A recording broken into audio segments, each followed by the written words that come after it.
Et si l'un des secrets les mieux gardés de la France-Afrique était dévoilé par le fils du président de la République française? Il était au cœur du pouvoir français dans l'ombre de son père François Mitterrand. Aujourd'hui, il décide de briser le long silence qu'il s'était imposé pour partager avec nous ses doutes et ses regrets sur la France-Afrique.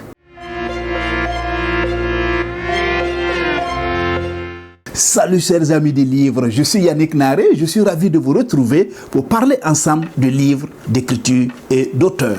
Dans cette vidéo, nous allons décrypter ensemble le livre intitulé « Mémoires meurtries », écrit par Jean-Christophe Mitterrand et publié en 2001 aux éditions Plomb à Paris. Fils de l'ancien président français François Mitterrand, l'auteur revient dans ce livre sur son parcours, sur ses responsabilités et aussi sur ses relations avec les chefs d'État africains de la France-Afrique. S'agit-il d'un mea culpa, d'une justification ou d'un éclairage inédit sur un système qui est resté longtemps opaque? C'est ce que nous allons décrypter ensemble dans cette vidéo. Avant d'entrer dans le cœur du pouvoir, Jean-Christophe Mitterrand était un journaliste de l'agence France Presse, AFP. Il a couvert différents pays africains tels que le Togo, la Mauritanie, etc. En tout, il aurait passé 13 années sur le terrain et il dit bien connaître le continent africain. Cette expérience africaine va jouer un rôle déterminant dans la carrière de l'auteur. C'est ainsi qu'en 1982, sous la présidence de François Mitterrand, son père, Jean-Christophe Mitterrand a été nommé conseiller aux affaires africaines à l'Élysée. Il a gardé ce poste pendant plus de 10 ans, jusqu'en 1992. C'est donc un fin connaisseur des réseaux France-Afrique. Pour avoir occupé la fonction de conseiller aux affaires africaines de l'Élysée de 1982 à 1992, l'auteur a été en contact avec plusieurs chefs d'État africains. Et dans ce livre, il dévoile ses rapports, ses relations avec différents leaders africains tels que Sékou Touré, Thomas Sankara, Félix Houphouët-Boigny et bien sûr d'autres figures majeures du continent africain. Avant de décrypter les relations entre Jean-Christophe Mitterrand et les présidents africains, dont vous êtes sans doute curieux d'en savoir plus, permettez-moi de vous décrire d'abord le personnage de Jean-Christophe Mitterrand selon lui-même. Cela va nous permettre de mieux comprendre ses relations, ses interactions avec le continent africain et ses leaders. Dans le livre, Jean-Christophe Mitterrand dit avoir attrapé très tôt ce qu'il appelait la saharite aiguë, c'est-à-dire une passion pour l'Afrique. C'est ainsi que dans les années 70, Jean-Christophe Mitterrand a été envoyé comme coopérant enseignant en Algérie. Et c'est au cours de ce séjour algérien que l'auteur coopérant enseignant a été accusé d'enseigner la pornographie aux élèves parce que le programme scolaire incluait justement la reproduction des mollusques. Jean-Christophe Mitterrand fait vraiment dans la confidence. Il confie dans le livre que c'est à New York qu'il a commencé à fumer, tendez bien l'oreille, ses premiers joints. Le 19e anniversaire de Jean-Christophe Mitterrand coïncide avec l'élection présidentielle en France. Son père, candidat, a ainsi rapporté l'élection présidentielle avec 45% des suffrages. C'est à partir de là que la vie de Jean-Christophe Mitterrand va basculer et changer. Selon Jean-Christophe Mitterrand, il n'est pas du tout facile d'être un Mitterrand. Dès l'élection de son père, il a été écarté de l'agence France Presse comme journaliste parce que certains craignaient qu'il ne puisse influencer ou manipuler l'information en raison de sa proximité familiale avec François Mitterrand, le désormais président de la France. En 1986, Jean-Christophe Mitterrand a été appelé à l'Élysée pour remplacer Guy Pen comme conseiller aux affaires africaines. Il dit ne pas faire de la politique au sens partisan du terme, contrairement à son frère Gilbert. Son rôle en tant que conseiller, selon lui-même, consistait à informer le président de la République, son père, de la situation économique et politique des pays africains. Ce qui n'est donc pas assimilable directement à de la politique selon lui. Jacques Foccart, dans ses mémoires, n'a pas manqué de critiquer Jean-Christophe Mitterrand qu'il a eu à côtoyer. Pour lui, Jean-Christophe Mitterrand avait un style vestimentaire décontracté face aux chefs d'État africains et certains même s'en plaignaient. Mais Jean-Christophe Mitterrand saisit cette occasion du livre pour répondre directement à Jacques Foccart. Pour lui, son style vestimentaire était bien adapté à l'amour de son temps. Et entre lui et Jacques Foccart, il existe un fossé générationnel, selon lui-même. La presse française a vite fait de surnommer Jean-Christophe Mitterrand Papa Madi. Et ce surnom suggère une influence familiale héritée. Et pour Jean-Christophe Mitterrand, ce surnom Papa Madi ne lui était pas applicable pour plusieurs raisons. Lui et son père se parlaient peu et il apparaissait en public très rarement aux côtés de son père, surtout pour les photos. Et aussi, il vous voyait son père en public, même s'il lui arrivait par moments de mélanger les vous et les tu. Jean-Christophe Mitterrand appelait son papa Monsieur le Président. Le président François Mitterrand tentait aussi de jouer cette approche professionnelle entre lui et son fils. C'est ainsi qu'il le présentait en public toujours comme étant le conseiller aux affaires africaines et non pas comme son fils. Pour toutes ces raisons, selon Jean-Christophe Mitterrand, le surnom Papa Madi n'était pas vraiment un reflet de la réalité. Et pour lui, il a même le sentiment que lui et son père se sont un peu ratés sur le plan personnel. Jean-Christophe Mitterrand s'est dit être fatigué des accusations inutiles et des attaques des médias. Et pour lui, toutes ces critiques ne lui sont pas forcément adressées directement, mais surtout visaient à affaiblir son père. Il fallait tuer le fils pour affaiblir le père, écrit-il dans le livre. Malgré tout cela, Jean-Christophe Mitterrand ne sera pas à l'abri du lynchage médiatique.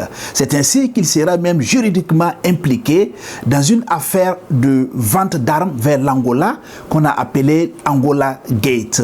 Son image sera durablement ternie à cause de ce scandale.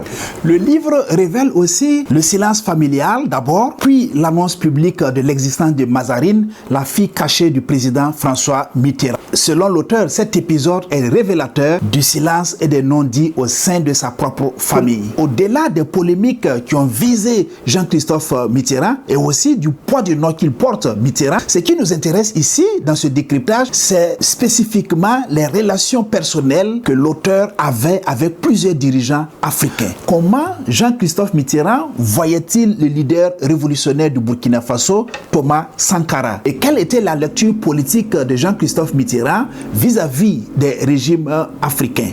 C'est ce que nous allons analyser à présent. En 1983, Thomas Sankara a été invité officiellement par le président français François Mitterrand à prendre part au sommet France-Afrique de Vittel en France. À son arrivée à l'aéroport, en France, Thomas Sankara a été surpris de constater que c'est Guy Pen, qui était alors conseiller aux affaires africaines, qui est venu l'accueillir. Guy Pen a ainsi remplacé à la dernière minute le ministre de la Coopération, Christian Nussy.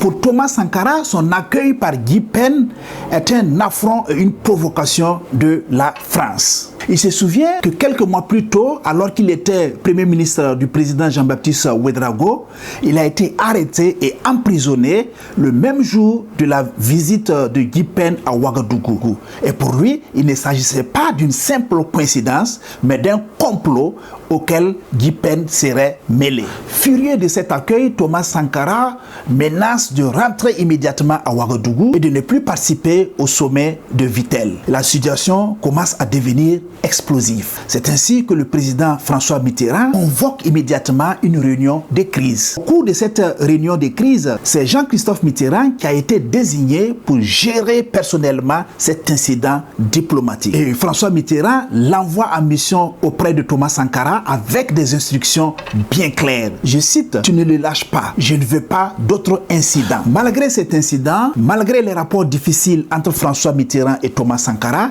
l'auteur de ce livre, Jean-Christophe Mitterrand, écrit que son père appréciait énormément la personnalité de Thomas Sankara. Donc, c'est un homme à la fois redouté et respecté. En 1990, la Côte d'Ivoire traversait une grave crise économique. C'est ainsi qu'il est venu dans l'esprit du président Félix Houphouët-Boigny de nommer Alassane Dramane Ouattara comme Premier ministre, alors qu'il était gouverneur de la BCEAO à Dakar. Consulté, Alassane Dramane Ouattara décline cette offre de nomination en disant qu'il préférait rester banquier que de s'engager en politique. Face à ce refus net d'Alassane Dramane Ouattara d'accepter le poste de Premier ministre en Côte d'Ivoire, Jean-Christophe Mitterrand a été demandé d'intervenir auprès de Alassane Dramane Ouattara. Et c'est ainsi qu'à l'occasion d'un de ses voyages à Dakar, il a aimablement fait pression, selon ses propres termes, sur Alassane Dramane Ouattara d'accepter ce poste. Et c'est ainsi, selon l'auteur, que Alassane Dramane Ouattara a fini par être nommé Premier ministre de la Côte d'Ivoire. Mais après ce succès de l'intervention de Jean-Christophe Mitterrand, Félix Houphouët-Boigny va un peu plus loin. C'est ainsi qu'il demande à Jean-Christophe Mitterrand d'accepter de devenir l'ambassadeur de la France en Côte d'Ivoire. Mais Jean-Christophe Mitterrand décline cette offre de nomination. Et Félix Houphouët-Boigny d'insister en disant ceci à Christophe Mitterrand: je ferai ta fortune comme j'ai fait celle des autres. Au Gabon, une proposition similaire de nomination a été formulée à l'endroit de Jean-Christophe Mitterrand, et cette fois-ci par Omar Bongo. Omar Bongo propose à Jean-Christophe Mitterrand de devenir l'ambassadeur de France au Gabon. Et pour le convaincre, Omar Bongo argumente en lui disant ceci, je cite: un ambassadeur chez moi est un poste en or et je pèse mes mots. Fin de citation. Jean-Christophe Mitterrand confie dans le livre que son véritable ami africain était le fils de Omar Bongo, que vous connaissez, Ali Bongo. Finalement, en dépit de tout, Jean-Christophe Mitterrand finit par quitter le poste de conseiller aux affaires africaines à l'Élysée en 1992, laissant derrière lui des relations politiques fascinantes avec de nombreux chefs d'État africains. À présent, nous allons examiner les rapports entre les Mitterrand et Sékou Touré de la Guinée. Des rapports marqués par une amitié d'abord et ensuite par une paranoïa. En 1972, François Mitterrand, qui n'était pas encore au pouvoir en France, demande à son fils Jean-Christophe Mitterrand et Roland Dumas de l'accompagner en Guinée pour rendre visite à son ami Sékou Touré. 4 ans plus tard, en 1976, les relations entre les deux, Sékou Touré et François Mitterrand, se sont détériorées au point que Sékou Touré qualifie le Parti socialiste français de parti de la souillure. Selon Jean-Christophe Mitterrand, Sékou Touré était devenu paranoïaque. Il voyait les complots un peu partout. Mais l'auteur fait bien d'ajouter que Sékou Touré n'avait pas tout à fait tort de voir les complots partout autour de lui.